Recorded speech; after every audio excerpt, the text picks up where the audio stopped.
Welcome to 11th lecture of complex number in IT Math series, and today we will do equation of circle in the argent plane. पिछले class में हमने क्या किया था, equation of straight line, उससे आगे बढ़ते हैं सर्कल। कुछ वेरियस फॉर्म्स है। पहला दो फॉर्म तो काफी आसान है जो हमने लिख कर रखा है। पहले हमने क्या लिखा है, mod z is equal to r। r यहाँ पर रियल नंबर होगा और 0 से बड़ा होगा। Represents equation of a circle with centre 0 0 and radius r। इसको आप दो तरीके से समझ सकते हैं। पहला समझने का तरीका आपका क्या होता है, पहला समझने का आपका तरीका ये होता है, ये x है और ये y है, और ये आपका रेडियस r हो गया। कोई पॉइंट अगर आप z लेंगे, z से ओरिजिन का डिस्टेंस कितना होगा, z से ओरिजिन का डिस्टेंस, ये आप एक्सप्लेनेशन लिख सकते हैं। z से ओरिजिन का डिस्टेंस आपका कितना होगा, z माइनस 0 का मॉड, या मॉड z सीधा लिख सकते हैं, इज इक्वल टू, मैंने z माइनस 0 इसको क्लियर करने के लिए लिखा है। दूसरा आप ऐसे भी देख सकते हैं, दूसरा ऐसे भी देख सकते हैं। पहले मैंने इसको किया, mod z is equal to r क्या है, root over x square plus y square is equal to r। तो x square plus y square is equal to r square, जो कि आपके सर्कल का इक्वेशन है 2 डायमेंशन में।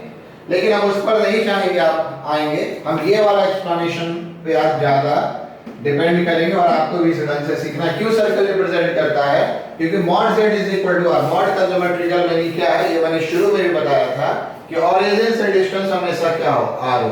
तो किसी पॉइंट का ओरिजिन से डिस्टेंस हमेशा r हो, तो किस पे रहेगा, वो आपका सर्कल पे रहेगा। लाइकवाइज दूसरा रिजल्ट देखिए, ये रिजल्ट आपका कैसा है, आप इस रिजल्ट को पढ़ सकते हैं। Modulus of z minus z naught is equal to r represents equation of a circle in the orient plane with center z naught and radius r। आप इसे सपोर्ट में एक फिगर दे सकते हैं। सपोज कीजिए ये पॉइंट z naught है और यहाँ से z डिस्टेंस पर कोई एक पॉइंट है। अगर हमने इसको a माना और हमने इसको p माना, इसके बीच का डिस्टेंस r है, तो आप AP is equal to r क्या लिखेंगे, z minus z naught is equal to r लिखेंगे। अब अगर आपका z वेरिएबल है तो ये कैसे घूमेगा, ये पूरे एक सर्कल में घूमेगा। तो ये आपका सेकंड इक्वेशन हो गया। फॉर एग्जांपल कहीं पर आपका लिखा हो z plus 3 minus 5 iota is equal to 6, तो ये आपका एक्चुअली एक सर्कल हो गया। इस सर्कल को आप कैसे देखेंगे, ये सर्कल में जब भी आप देखेंगे यहाँ पर एक माइनस जरूर देखेंगे। इसको आप ऐसे लिखिए, 5 iota is equal to 6, ठीक है, यहाँ माइनस होना चाहिए। अब ये क्या बता रहा है कि z और -3 प्लस 5 iota के बीच का डिस्टेंस क्या है, 6 है। z और -3 प्लस 5 iota के बीच का डिस्टेंस, ये माइनस का डिस्टेंस बताता है। तो इससे हमारा क्या कंक्लूजन मिलेगा, ये एक सर्कल है जिसका सेंटर आपका कितना है, जिसका सेंटर है -3 प्लस 5 iota, और जिसका रेडियस आपका कितना है, रेडियस 6 है। फिगर भी आप बना सकते हैं। तो ये आपका सेकंड इक्वेशन है सर्कल का। अब देखिए यहां से हम थर्ड इक्वेशन पे आते हैं। आज हम वो पूरा एक्सप्लेन नहीं करेंगे, पिछले दिन मैंने स्ट्रेट लाइन में बहुत सारे एक्सप्लेनेशन किए हैं, उससे आपको बहुत कुछ क्लियर होगा। लेकिन आज यहाँ पर आप हम सबसे पहले लिखेंगे general equation of a circle in the argand plane, in the argand plane is z bar plus a bar z plus a z bar plus b is equal to 0, जहां आपका a कॉम्प्लेक्स नंबर है और जहां आपका b क्या है, real number है। देखिए इसका जो एक्चुअल तरीका है प्रूफ करने का, पिछले क्लास में मैंने इस पर काफी जोर दिया था, बट आपके लेवल पे वो नहीं चलता है। z z नॉट को आप r स्क्वायर लिखेंगे, इसको आप z minus z not, z bar minus z not bar r square लिखेंगे, और आप ये सब मल्टीप्लाई वगैरह करते जाएंगे तो फाइनली ये इस फॉर्म में सेट हो जाएगा। इस तरीके से आप इसको एक बार देखने का प्रयास करेंगे, पर हम इस तरीके से नहीं बताना चाह रहे क्योंकि वो एग्जामिनेशन पॉइंट ऑफ व्यू से बहुत फ्रूटफुल नहीं भी हो सकता है। डिफरेंट एंगल से देख लीजिए। पहला तरीका मैंने क्या बताया कि आप इसको ये स्क्वायरिंग कीजिए, और आपको पता है मॉड z का स्क्वायर क्या होता है, z z बार, इससे जब आप मल्टीप्लाई करेंगे तो आपको दिख रहा होगा।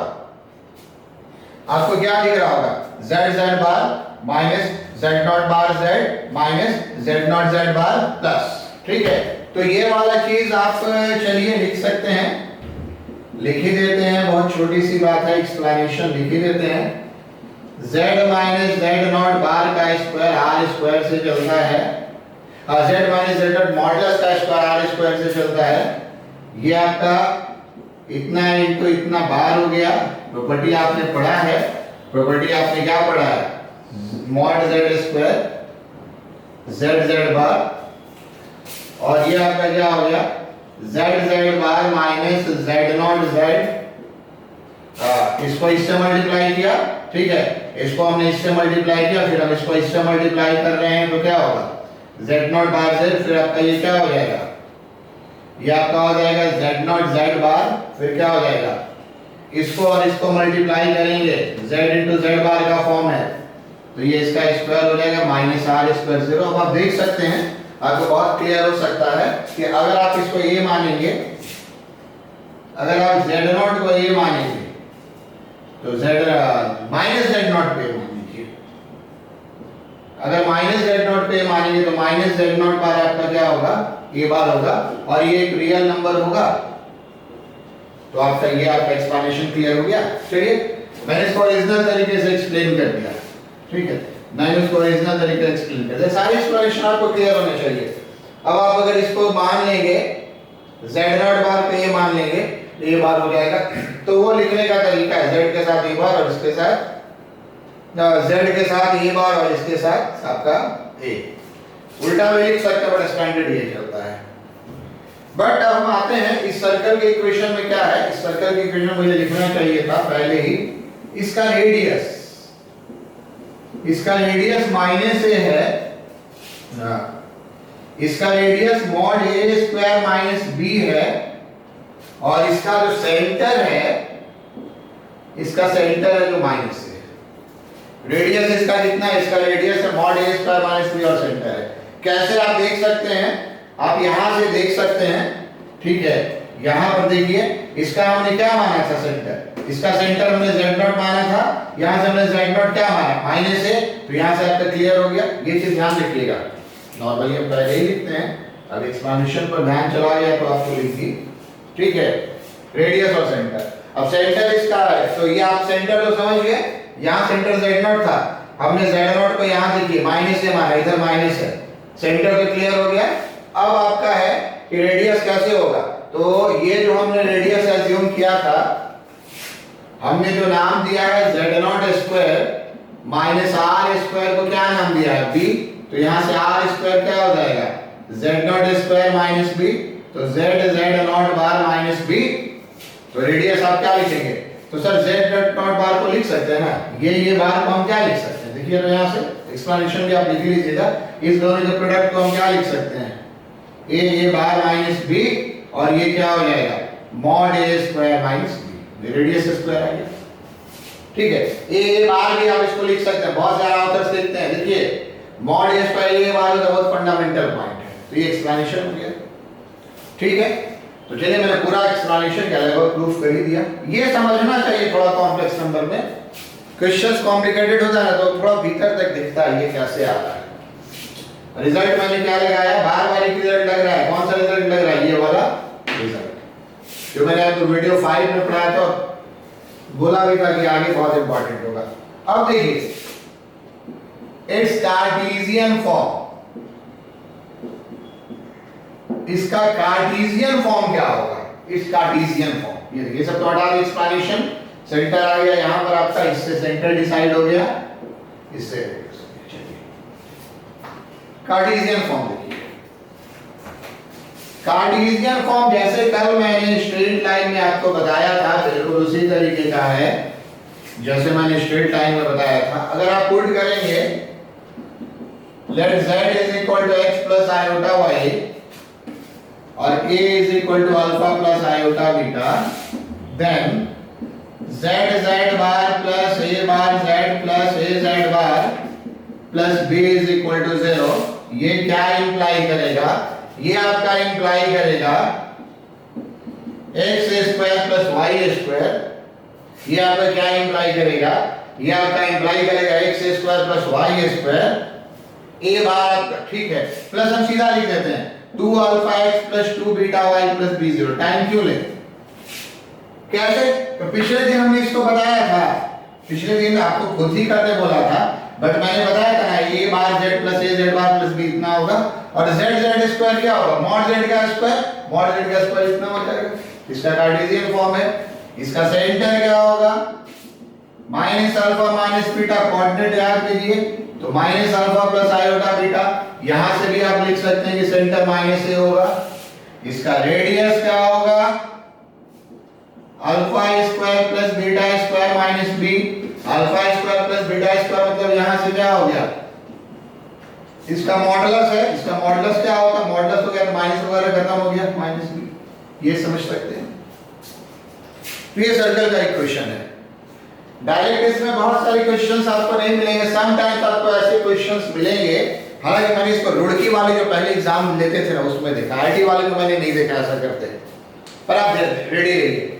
दो इस तरह का इक्वेशन दिया होगा और इसके बेसिस पे अगर आपसे कुछ भी इंफॉर्मेशन पूछा जाएगा तो तरीका क्या है, पहला इक्वेशन को अभी आप इस फॉर्म में चेंज कर दीजिए, इसमें जो दूसरा इक्वेशन होगा इसको भी आप इस फॉर्म में चेंज कर दीजिए, चेंज कर दीजिए, और दोनों को चेंज करने के बाद आप उसको नॉर्मल तरीके से सॉल्व कर लीजिए, दोनों को चेंज करने के बाद आप उसको नॉर्मल तरीके से सॉल्व कर लीजिए। ठीक है, जैसे मैं आपको एक क्वेश्चन देने का प्रयास करता हूं, ठीक है, क्वेश्चन मैं आपको देने का प्रयास करता हूं। क्वेश्चन मान लीजिए मैं कुछ बता दे रहा हूं। क्वेश्चन अगर आपका क्या है, मैं पूरे डेटा के साथ तो इसको नहीं फ्रेम कर पाऊंगा। फाइंड द पॉइंट और पॉइंट जो भी आ जाए where argument z minus 1 is equal to pi by 4 and आप ऐसे लिख लीजिए z बार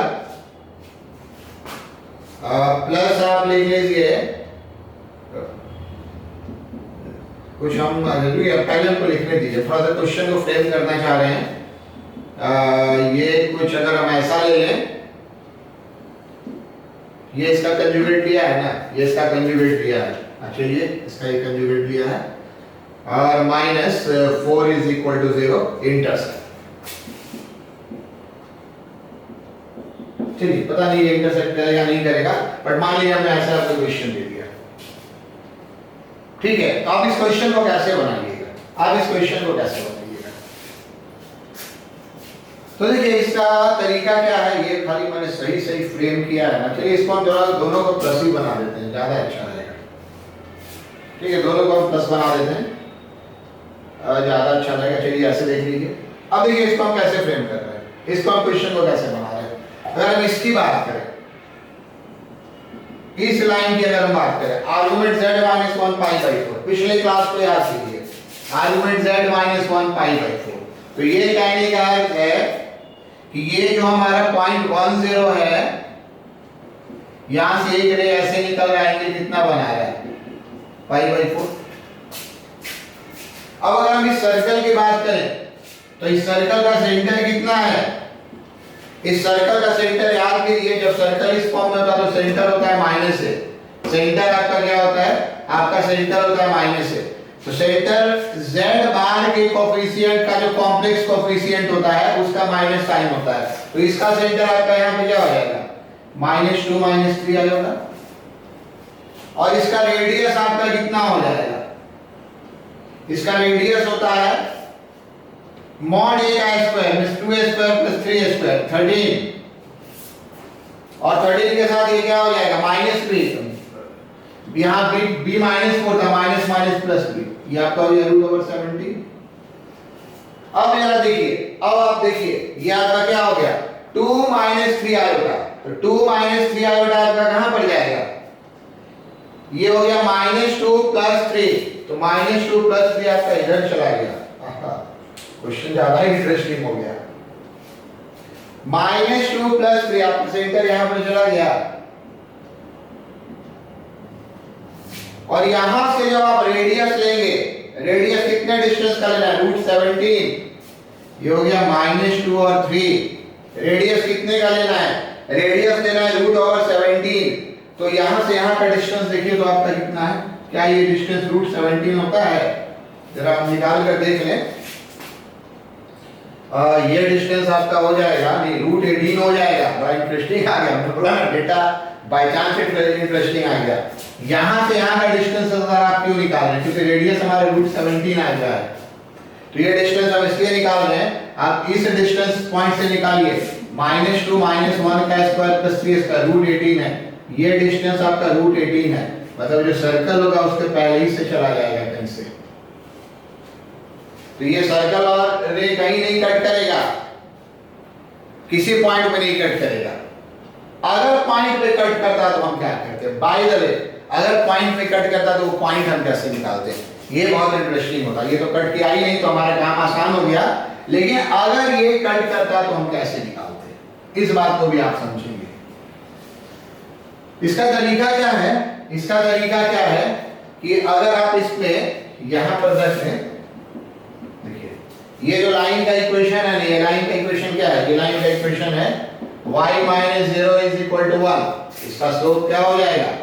tan π/4 1 और x - 1। तो यहाँ पे क्या हो गया? ये आपका हो गया y = x - 1। तो लिखेंगे, कंडीशन जरूर लिखेंगे। ये कंप्लीट स्ट्रेट लाइन नहीं होगा, ये कंप्लीट स्ट्रेट लाइन नहीं होगा। मींस जो पॉइंट ऑफ इंटरसेक्शन निकालना चाहेंगे उसमें x का मान 1 से बड़ा होना चाहिए। अगर ये नीचे जाता तो 1 से छोटा होता। फिर इस कंडीशन को मैंने पहले बताया था, सिर्फ रे की बात हो रही है। रे का इक्वेशन ऐसे लिखते हैं। फिर आप इसमें आ जाइए, ये तो z bar plus 2 plus 3 iota z बार माइनस 4 0 है। तो इसको आप कन्वर्ट कीजिएगा x square plus y square. अगर zx प्लस आयोटा y है, अभी हमारा क्या है 2 अल्फा x, तो 2 अल्फा ये अल्फा है। अगर आपको ज्यादा डाउट हो तो आप इसको मल्टीप्लाई ही कर दीजिएगा, कोई दिक्कत नहीं है। अगर आपको ज्यादा डाउट हो तो आप इसको मल्टीप्लाई कर लेंगे, वो सब एक्सपीरियंस पर निर्भर करता है। x square plus y, x का कोफिशिएंट देखिए, यहां से 2x और यहां से 2x 4x आप सीधा लिख सकते थे। आप y का कोफिशिएंट देखिए, यहां से -3 और यहां से -3 -6y, ठीक है। और बाकी ये आपका कैंसिल हो जाएगा, बाकी आपका ये कैंसिल हो जाएगा। जैसे देखिए 2iy और 2iy कैंसिल हो जाएगा, 3ix और 3ix कैंसिल हो जाएगा, और साथ में आपका क्या बचेगा -40। अब आप इसको सॉल्व कर लेंगे। यहाँ तो सॉल्व होगा ही नहीं, यहाँ पर x - 1 रखें, यहाँ पर d < 0 रहेगा। इसको आप सॉल्व कर लेंगे। सॉल्व करने का तरीका यही होगा। इसलिए इसके कुछ क्वेश्चंस में आपको कार्टेशियन में चेंज करने आना चाहिए। हम आगे भी पढ़ेंगे। सॉल्व 1 and 2 कैसे सॉल्व करेंगे, यहाँ पर y का मान लेते सॉल्व कर लेंगे। ये तो हमको फिगर से पता नहीं सॉल्व हो रहा है, ठीक है। जो x का क्वांटिटी आएगा उस पर d < 0 आ जाएगा। अगर ये सॉल्व हो भी जाता है तो हम उसी पॉइंट को लेंगे जिसमें x आपका 1 से बड़ा है। इस तरह से निकालेंगे number of points of intersection. तो ऐसे हैंडल करते हैं सर्कल के इक्वेशंस को, ऐसे हैंडल करते हैं हम सर्कल के इक्वेशंस को। अगर आपको कुछ नहीं समझ में आए तो आप ये वाला काम मत कीजिएगा, प्रैक्टिस में नहीं है तो कभी-कभी दिक्कत होती है। बस z को x प्लस आयोटा y मानकर आप ये लाइन का इक्वेशन लिख लीजिएगा, सारा आंसर इसी से निकाल लीजिएगा। आंसर x y में आएगा, उसको फिर रियल इमेजिनरी पार्ट में कन्वर्ट करके लिख लीजिए। तो ये पहला तरीका हो गया। चलिए आगे बढ़ते हैं। हमने तो तरीके से आपको दिखा दिया, समझने का प्रयास करेंगे। अगले क्वेश्चन पे ये भी सही आया था ना, 2 स्क्वायर 3 स्क्वायर 13 सर 17, ठीक है। देखिए डेटा बहुत माइन्यूट आ गया, अच्छा रहा। नेक्स्ट आइए, अगला टॉपिक ज्यादा इंपॉर्टेंट है। अगला टॉपिक ज्यादा इंपॉर्टेंट है सर्कल के बारे में। ये आपका है arc of a circle. Arc of a circle ये ज्यादा इंपॉर्टेंट है, इसको आप बहुत ध्यान से समझेंगे। पहले आप कंडीशन समझिए, ठीक है। सपोज कीजिए ये एक फिक्स पॉइंट है z1, ये एक फिक्स पॉइंट है z2, और एक पॉइंट z ये वेरिएबल है।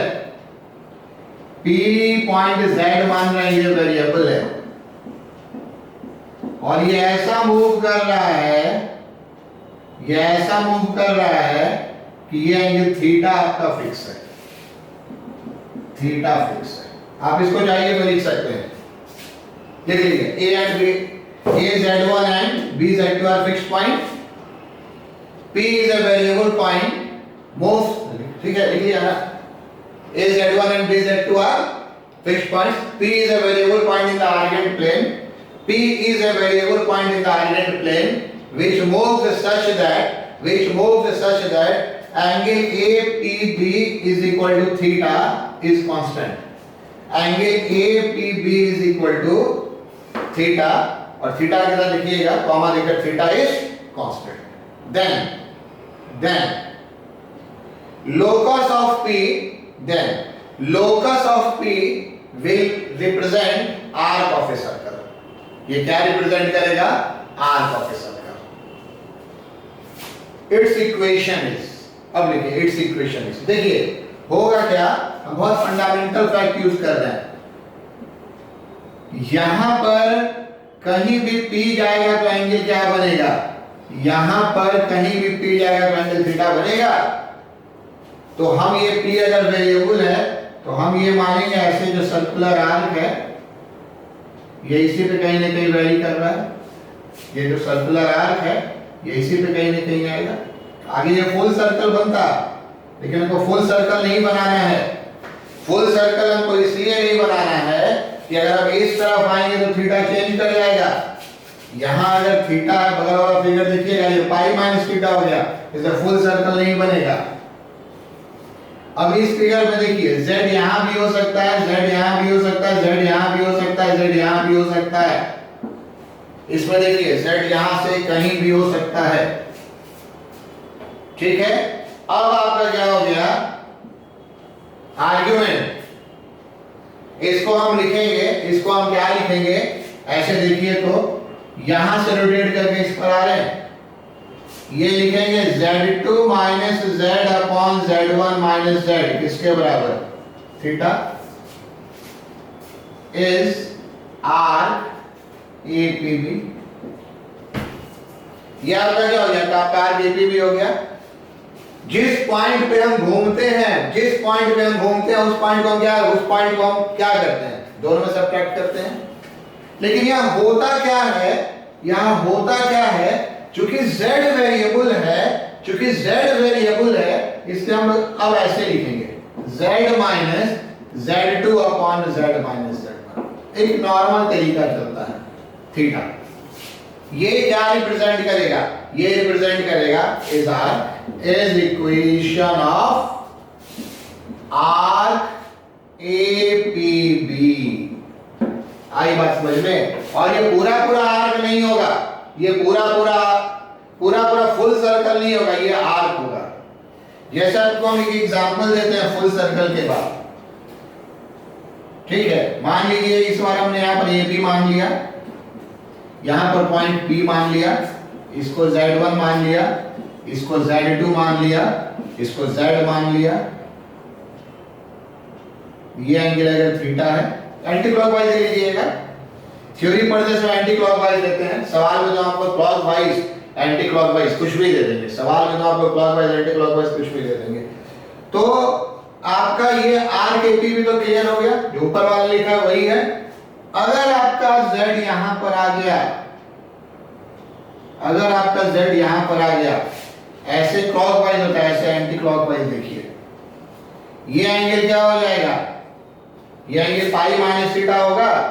अब आप क्या लिखेंगे, हमको इस लाइन से इस लाइन पर आना है, एंटी क्लॉकवाइज हमने लिया है, तो हम लिखेंगे z minus z1।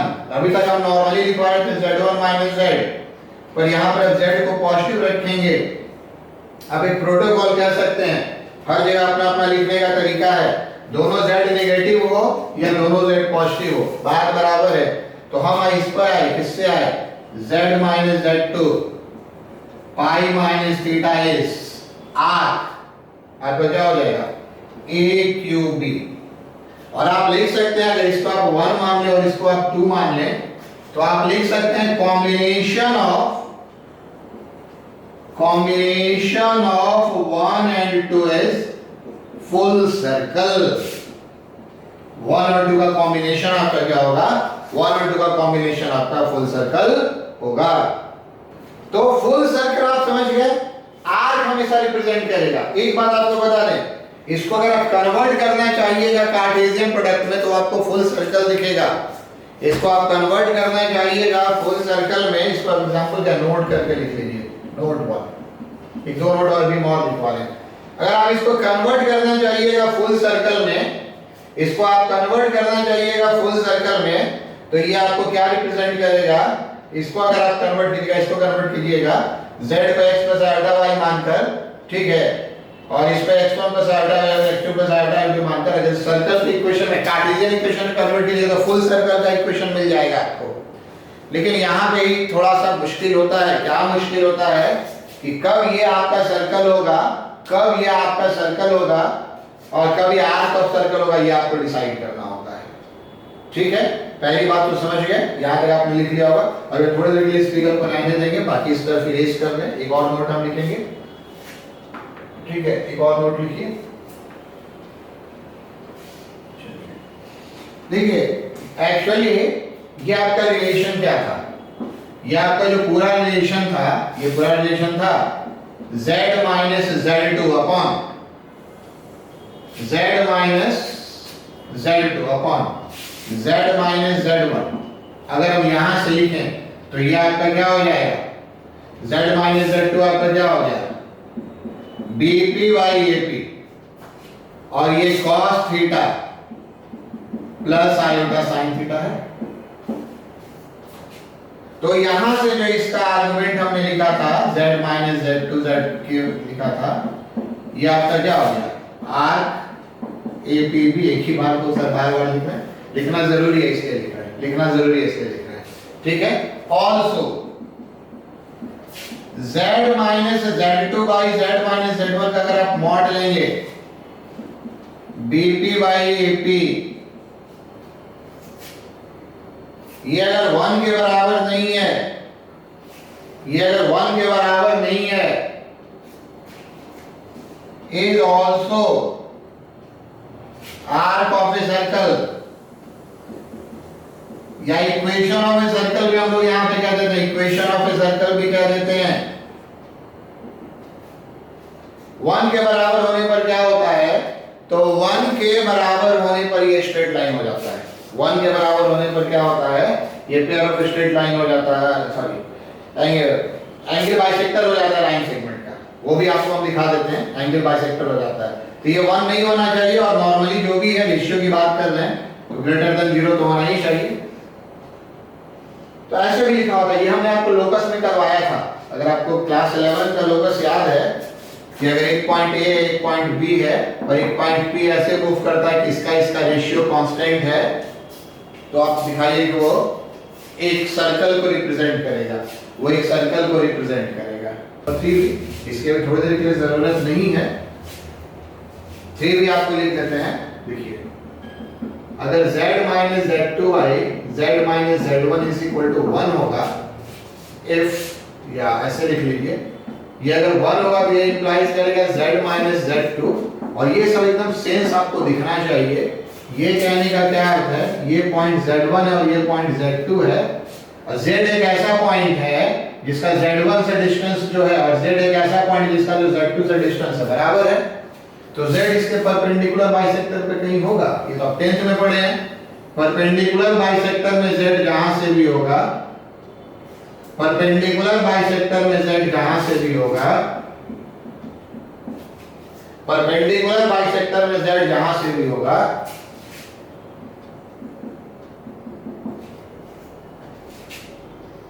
Perpendicular bisector में z जहां से भी होगा तो डिस्टेंस बराबर होगा। तो इसमें क्या हो जाएगा, z lies on perpendicular bisector of line segment joining z1 and z2, ये हो जाएगा। ये सर 2-3 नोट्स का ध्यान रखिएगा। तो हमने बोला ना इसमें बहुत मैथमेटिकल क्वेश्चन नहीं आता है, कम आता है, थ्योरेटिकल क्वेश्चन ज्यादा आता है। मैथमेटिकल क्वेश्चन कम आता है, इसमें क्या आता है, इसमें थ्योरेटिकल क्वेश्चन ज्यादा आता है। चलिए आगे बढ़ने से पहले हम एक दो चीज आपको और करेंगे, ठीक है, या इसी नोट में लिखते चले जाते हैं, डिफरेंट एंगल से देख लीजिएगा, नोट में लिखते चले जाइए, ऐसा कुछ नया नहीं बता रहे हैं। इक्वेशन ऑफ सेमी सर्कल, देखिए सेमी सर्कल का इक्वेशन क्या होगा, ऐसे कर लीजिए, थोड़ी हेडिंग बदल दीजिए, ज्यादा अच्छा रहेगा। Minor arc, major arc and semi circle. ये नोट का पॉइंट बहुत नहीं बढ़ाना चाहिए। देखिए इस फिगर को आप देखिए, पूरा क्यों बनाया, पूरा बनाने की जरूरत नहीं है। इस फिगर को आप देखिए, अगर ये Z1 है, ये Z2 है, ये PZ है, ये B है, ये A है, ये थीटा है। अब इस सर्कल को देखिए, तो आप ये देखिए क्या होगा, argument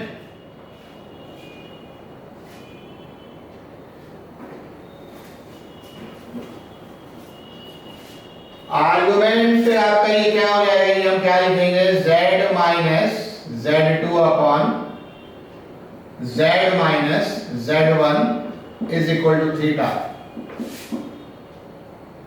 will be a minor arc, will be a, पहले मेजर कर दीजिए, विल बी ए पहला लिखिए, मेजर आर्क इफ, ये मेजर आर्क होगा अगर थीटा का मान, ये मेजर आर्क होगा अगर जो भी आपका थीटा है वो आपका 90 डिग्री से छोटा है। सर मॉड थीटा क्यों ले लिए, क्योंकि क्रॉस वाई में नेगेटिव आएगा, इसलिए मॉड थीटा।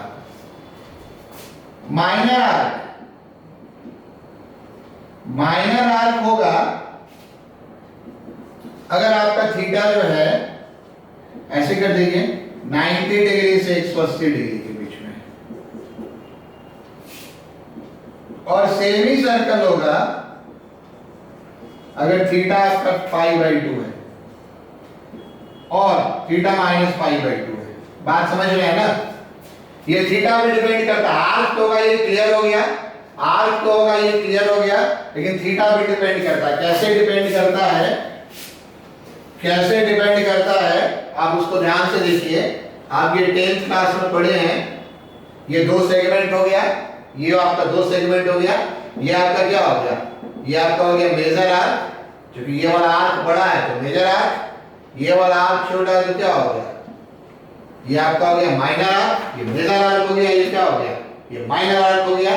ठीक है, यहां पर जब आप थीटा बनाते थे तो ये थीटा आपका क्या था, थीटा वहां पे लेस देन 90 लिखते थे स्कूल वाली ज्योमेट्री में, और यहां जो हम एंगल अल्फा लिखते थे, मान लीजिए अल्फा लिख लिया इस एंगल को हमने, तो इस अल्फा को हम क्या लिखते थे, ग्रेटर देन 90 लिखते थे।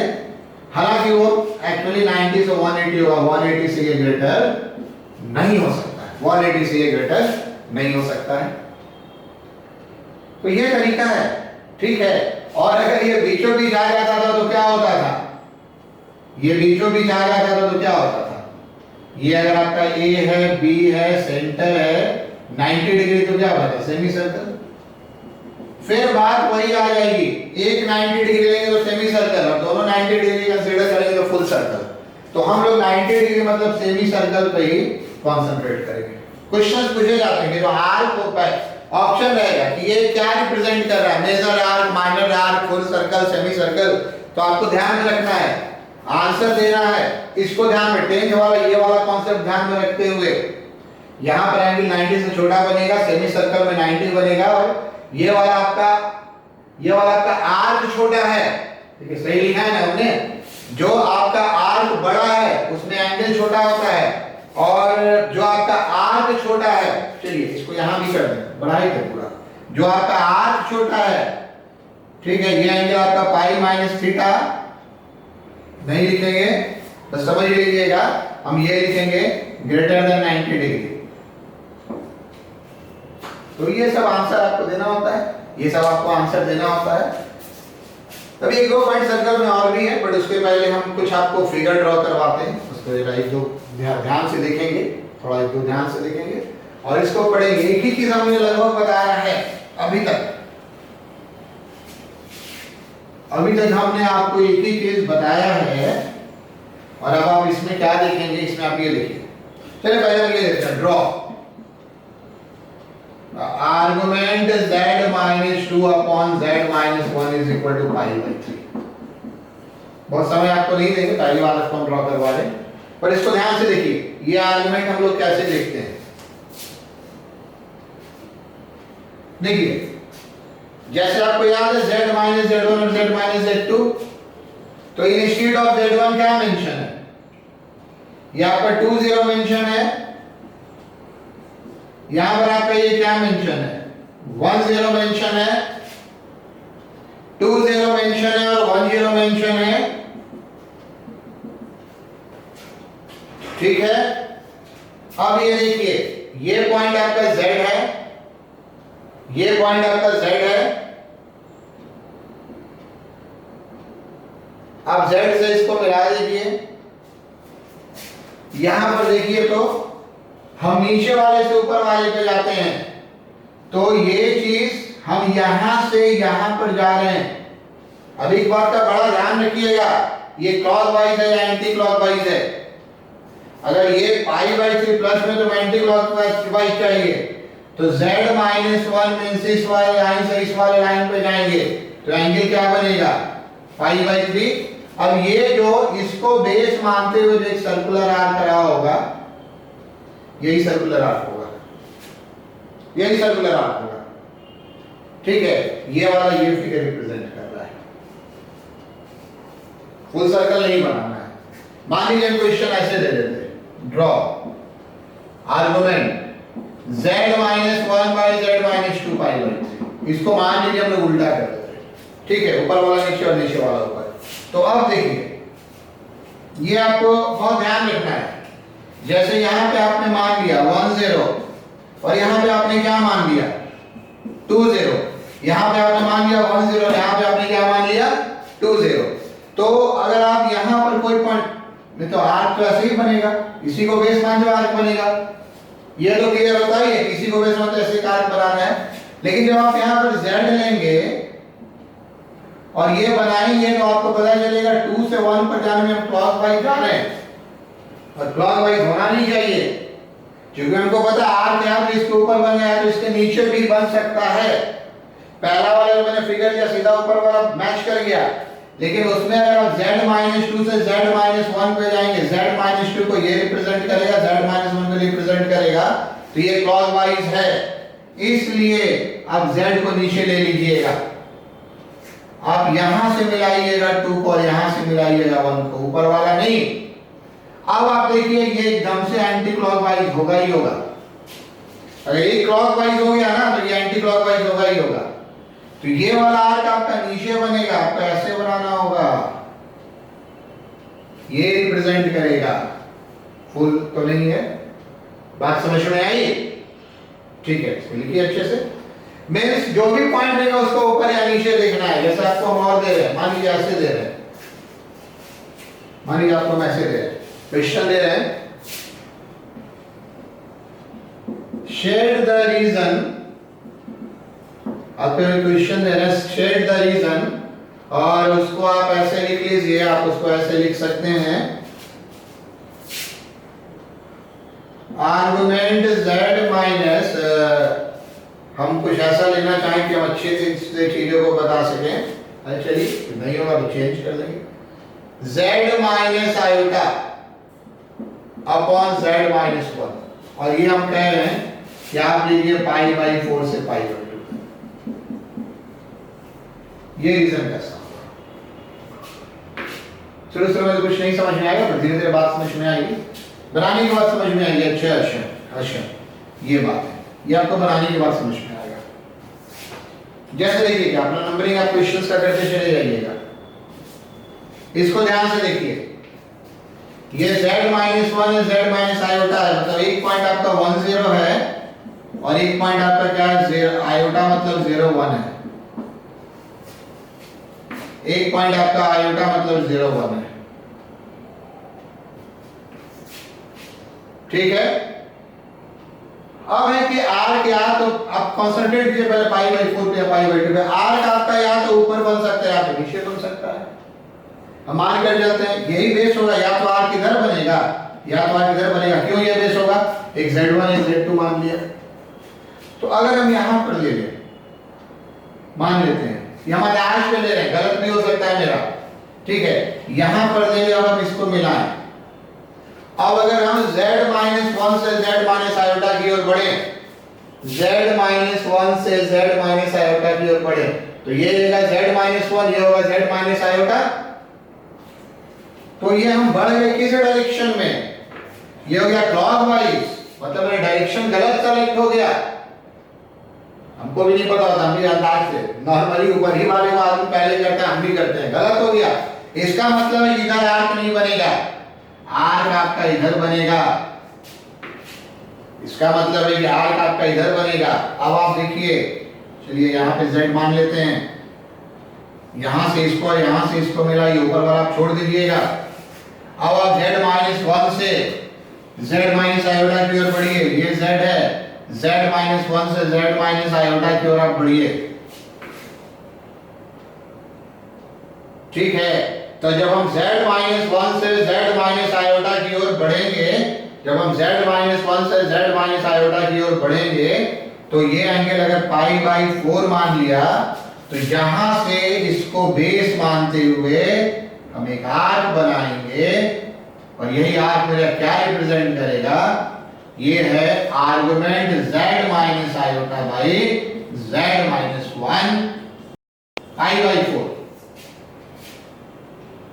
और अगर हमको पाई बाई 2 लेना है, अगर हमको पाई बाई 2 लेना है, तो इसको डायमीटर मानकर एक ऐसा सर्कल, सेमी सर्कल बनाना होगा। तो सेमी सर्कल बनाना होगा तो ध्यान रखिए ये इससे जरूर चला जाएगा, इससे मैंने ऐसा डेटा लिया था। सेमी सर्कल बनाना होगा, angle of semi circle 90 degree होता है, तो यहां से जरूर जाएगा। ये जो आपका आर्गुमेंट हो गया, ये आर्क कितना हो गया? Z- आयोटा बाई Z-1 किसके बराबर? Pi by 2। और हमको आर्गुमेंट इस दोनों से बीच में चाहिए था। तो जैसे जैसे ऊपर बढ़ेंगे एंगल पाई बाई 2 से छोटा होता होता पाई बाई 4 की ओर जाएगा।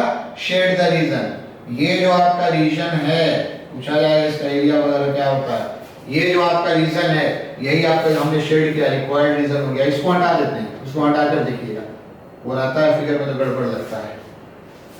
ये आपका शेड का रीजन, ये आपका शेड का रीजन है, इसको आपको पकड़ना होता है, ठीक है। एक बार आईटी ने ऐसा क्वेश्चन दिया था, वो पूरा क्वेश्चन तो नहीं है, पर आप देखिए उसको हम बताते हैं, वो लगभग हमको क्वेश्चन याद है।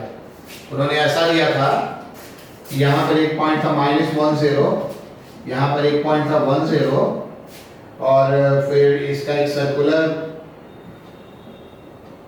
सर्कुलर पार्ट था। एक मिनट, अगर हम उस क्वेश्चन को जल्दी से एक नजर देख लें तो शायद ज्यादा अच्छा ड्रॉ कर पाएंगे। अच्छा, तो मैंने ज्यादा बड़ा बना दिया है, ठीक है। ये क्वेश्चन आपका कैसा था? यहाँ से एक लाइन ऐसे जा रहा है, ये भी 0-1 से जा रहा है। अच्छा, ऐसा कुछ मेंशन नहीं है। यहाँ से एक लाइन ऐसे जा रहा है और यहाँ पर आपका एक आर्क है, ये -10 है, ये 10 है, और पता पूछा जा रहा है कि ये जो रीजन शेडेड हो रहा है, यह आईटी का क्वेश्चन है। अगर हम बात करें कब के आईटी का क्वेश्चन ये, तो ये तो आईटी बहुत पहले का आईटी 2000 का क्वेश्चन है। तो आपका एक रिलेशन इसमें पूछा गया था, ठीक है।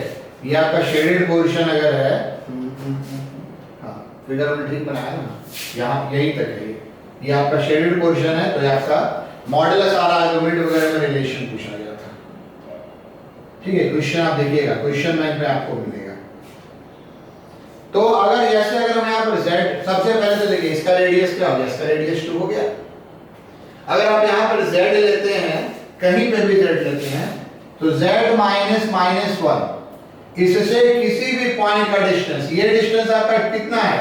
2 है, तो डिस्टेंस को मॉड दिखाते हैं, ये आपका 2 से बड़ा होगा। एक ऑप्शन इसमें यही था कि z+1 2 से बड़ा होगा, और एक ऑप्शन आपका आर्गुमेंट के बारे में था कि ये सब किस आर्गुमेंट को रिप्रेजेंट कर रहा है। तो इनइक्वालिटी में हम लोग हमेशा कॉर्नर पॉइंट को देखते हैं। अगर z यहां पर होता, ये भी एंगल में मेंशन था, क्वेश्चन में, पाई बाई 4, ऐसा एंगल मेंशन था। तो अगर आप इसको देखेंगे तो ये जो आपका पोर्शन है आर्गुमेंट z माइनस माइनस 1, ये जो आर्गुमेंट है z माइनस माइनस 1, ये आर्गुमेंट आपका किसके बराबर है? ये आर्गुमेंट आपका बराबर है पाई बाई 4 के। और अगर आप z यहां पर देखेंगे, यहां से देखेंगे तो आपका आर्गुमेंट z माइनस माइनस 1, ये किसके बराबर है? माइनस पाई बाई 4 के। तो जो भी आपका आर्गुमेंट होगा वो आपका आर्गुमेंट z प्लस 1 का क्या होगा? इसको तो हटा देते हैं, आपने लिख लिया होगा। ये माइनस पाई बाई 4 से पाई बाई 4 के बीच में होगा।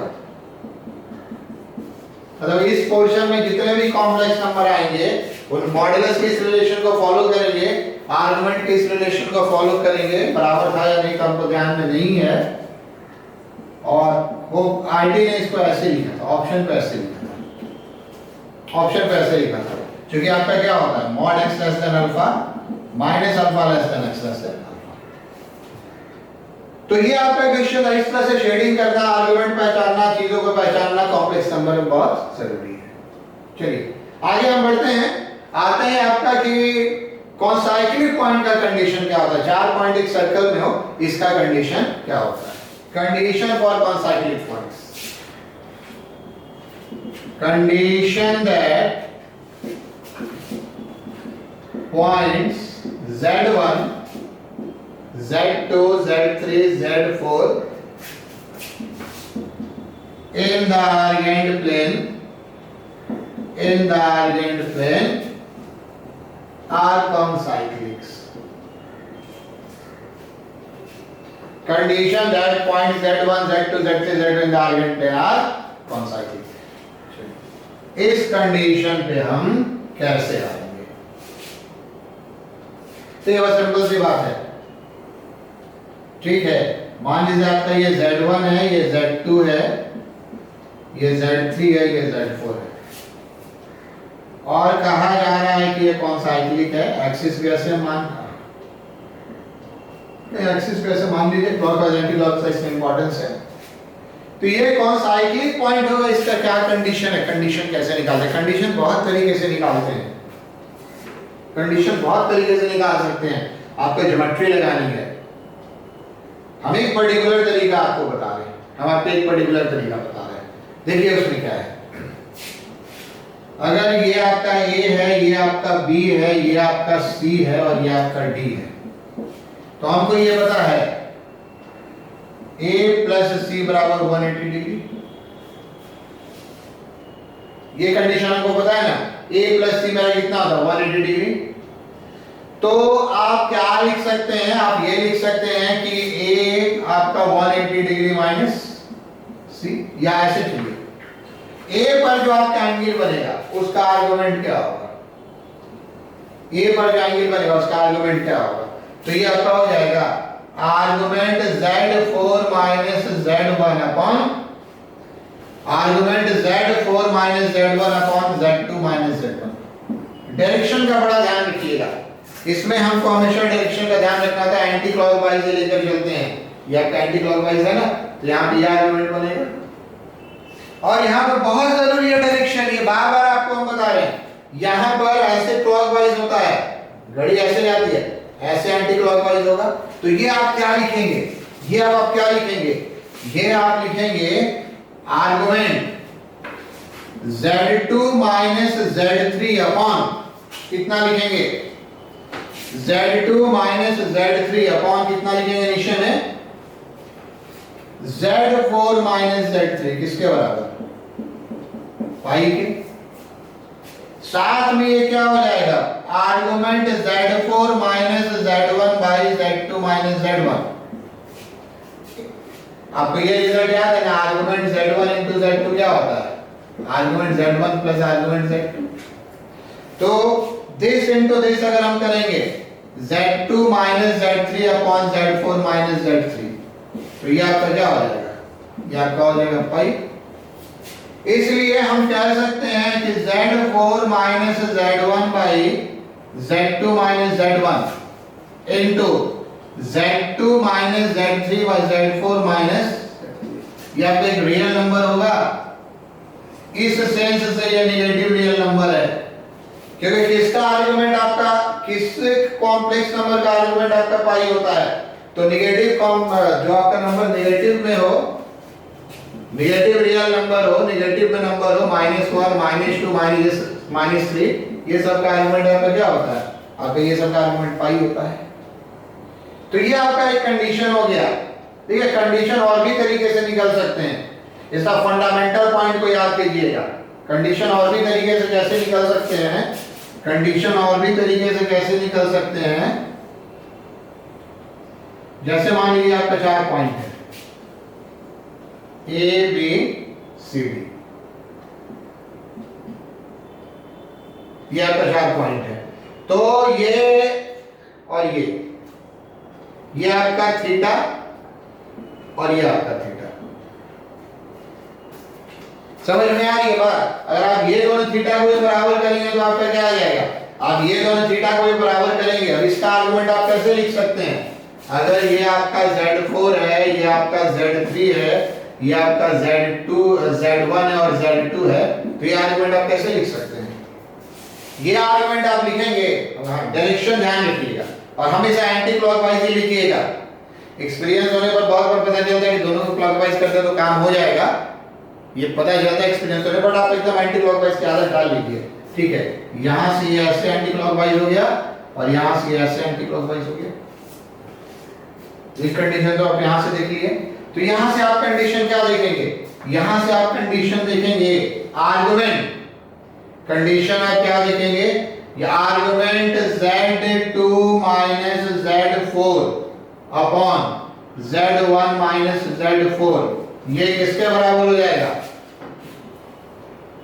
आर्गुमेंट। फिर आपको क्या मिलेगा, Z3 माइनस Z2 अपॉन कितना मिल जाएगा,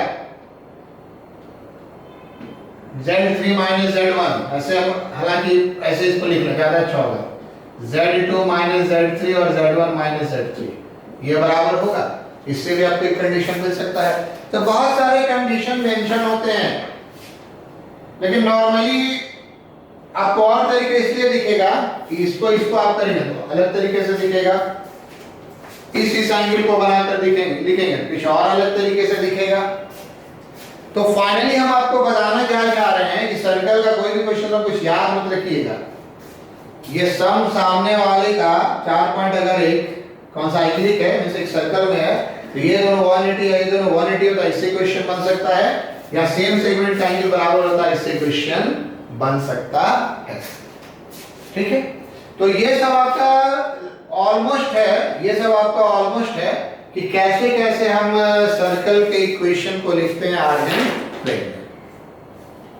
और अब हमको कुछ क्वेश्चंस बताना है, लेकिन हम समझते हैं कि ये वीडियो लगभग बड़ा हो रहा है और क्वेश्चन बताने में हमको और समय लगेगा। अब इस थ्योरी को बहुत ध्यान से देखिए, तो अगली क्लास में हम कुछ सर्कल्स पे क्वेश्चन लेंगे, 2-3 अच्छे क्वेश्चंस लेंगे, और अगले क्लास में हम कवर करेंगे इक्वेशन ऑफ हाइपरबोला और पैराबोला। मिलते हैं अगले क्लास में। Okay, thank you.